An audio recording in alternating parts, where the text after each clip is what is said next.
Okay, here we are trying to catch up with some of the chapters we lightly skimmed over, or maybe didn't even get to at all. And this is on cat, animating characters using cat, okay?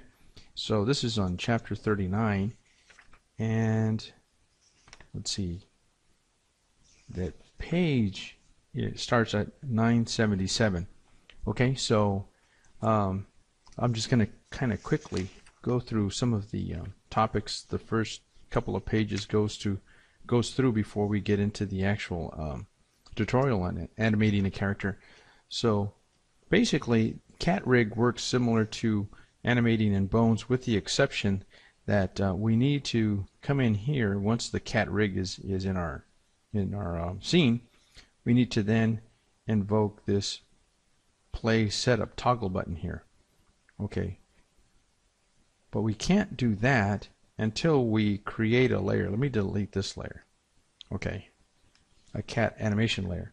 So I want to go ahead and I want to select the absolute layer, and then I can turn this button on. Okay, but prior to that, if I didn't have a layer in there, I couldn't turn it on.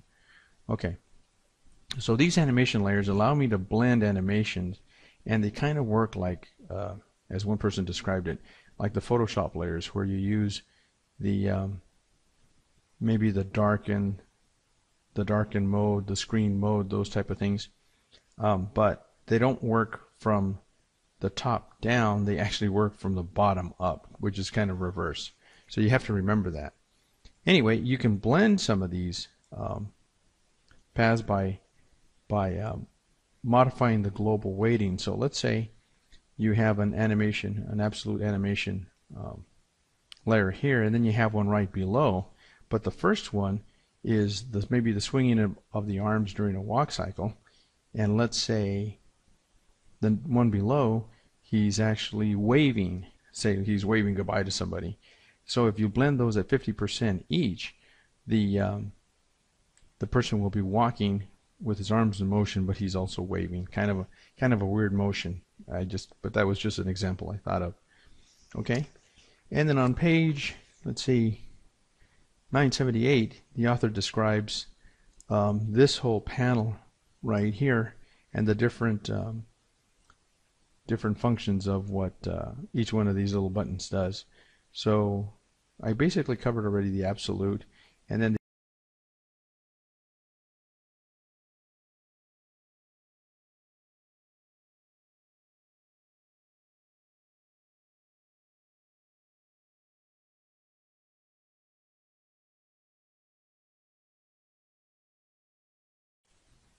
okay, now if we go down here to this button, we'll have a couple of layers. Besides the absolute, we'll have the local adjustment layer.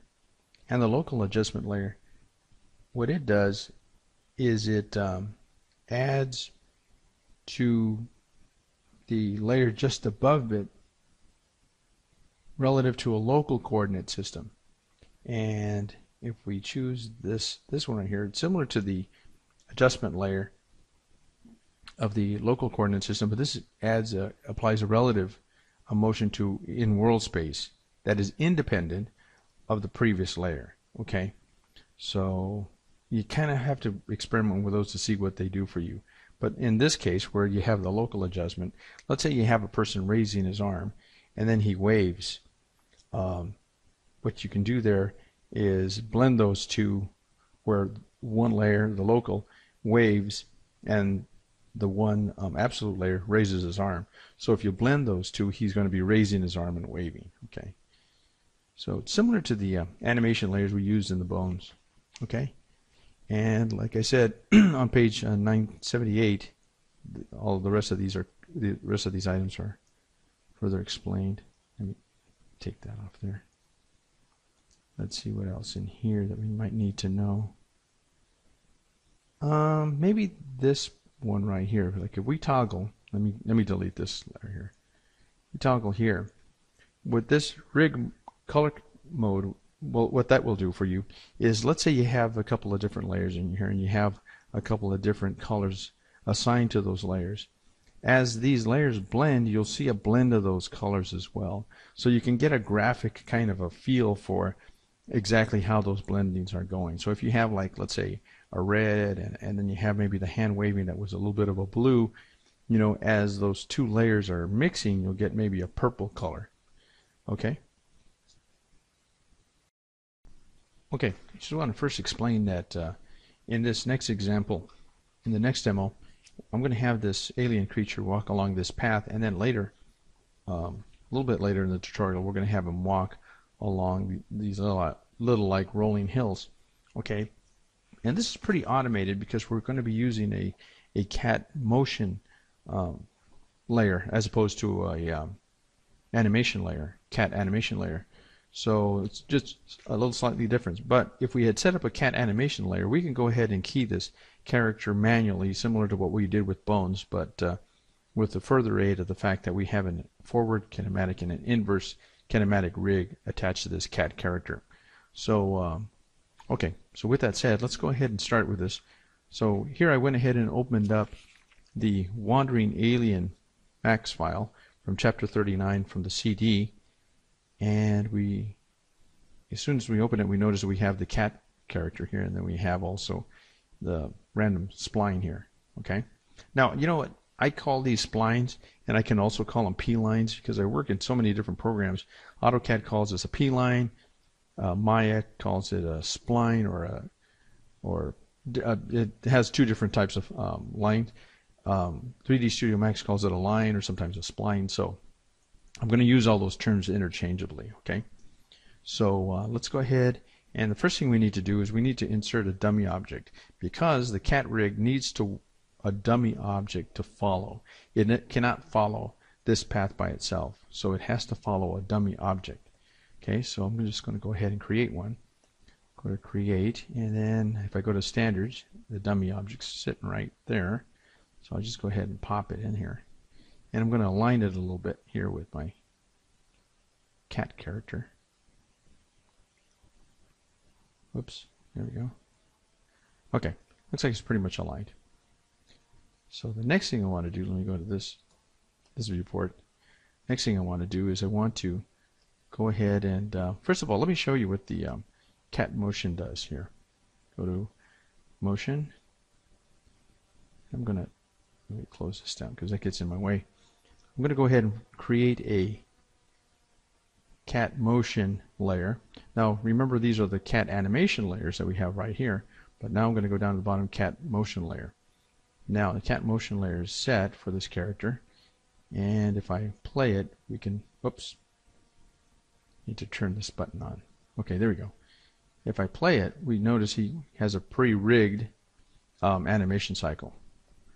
Okay, so what we want to do is, once we have the cat motion layer installed, we have to then go to the cat motion editor and go to the globals here, and then attach the path node. And the path node is this little helper object. Now, as soon as I hit that little box, that little helper object, he's going to flip out right here. So, boink, you know, he's now laying down on his side, and that's just because of the way the local coordinates are as opposed to the world coordinates. I'm not quite sure why it does it, but we're just going to go ahead and have to fix that. Okay, so I'm going to, whoops, rotated the wrong thing. I'm going to grab the dummy object and rotate it up. Let's see, I'm going to change that to, I know it's got to be negative 90 degrees, and I know this one has to be 180 degrees. There we go. Okay, now he's oriented in the right direction. Now what we need to do is we need to constrain this dummy object onto this path. Okay, let me move this out of the way. So what the author asks us to do is move or rotate our character here so that he is facing the beginning of the path, and the beginning of the path is actually over there. So I have to rotate him a little bit more. I wasn't keeping track of how much I rotated him, but yeah, that's good enough. Okay, so what I'm going to do now is, with the dummy object selected, I'm going to go to Animation and Constraints, and then Path Constraint, and I'm going to select the path. I have to keep, okay, And that didn't seem to work. Let's see. Nope. Let's do that again. Animation, constrain, and it's a path constraint. Okay, there we go. Okay, now since I had the time slider up a little bit, that's why he started there. Let me zoom out a little bit so I can see the whole path. Okay, so he's here now. And let me move this box. This box keeps on getting in my way. Move it up here. As I was scrubbed through, we can see him walking along this way, but he really doesn't, he's not really following the path. So what we need to do is go into the motion control here and use the follow parameter. And it is position scale. Let's see. Nope. Okay, it's a little tiny button that I always miss. I always expect it to look like that, but it's a little tiny. There it is. Okay, hit the follow. And now if I scrub through, okay, he's facing in reverse or sideways. So that means I need to fix him again. Okay, let's go ahead and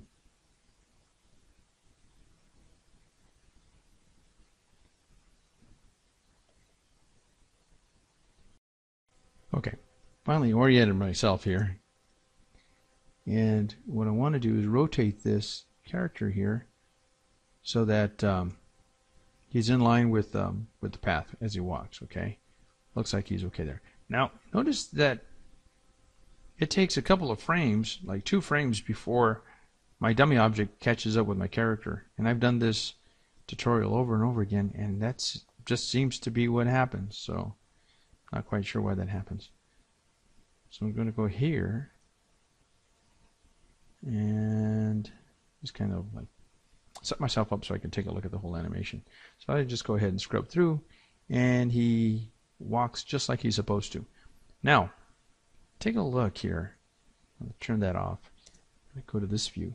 You can see that Cat went ahead and created some footsteps here.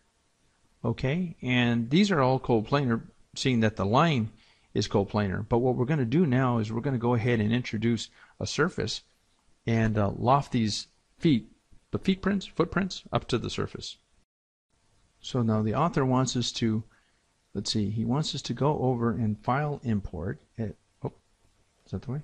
Right here, file import, and he wants us to merge this hilly surface into our scene.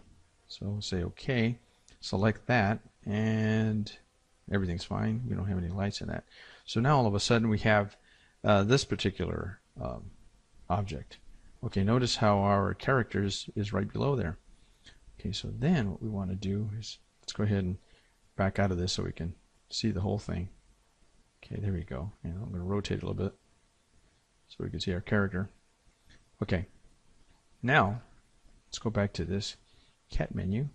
Now we go to limbs phase, and let's take a look at this pick ground object right here. So what we want to do is invoke that, and it's prompting us to pick the ground. And as we pick the ground, we notice that the footsteps have migrated up to the top.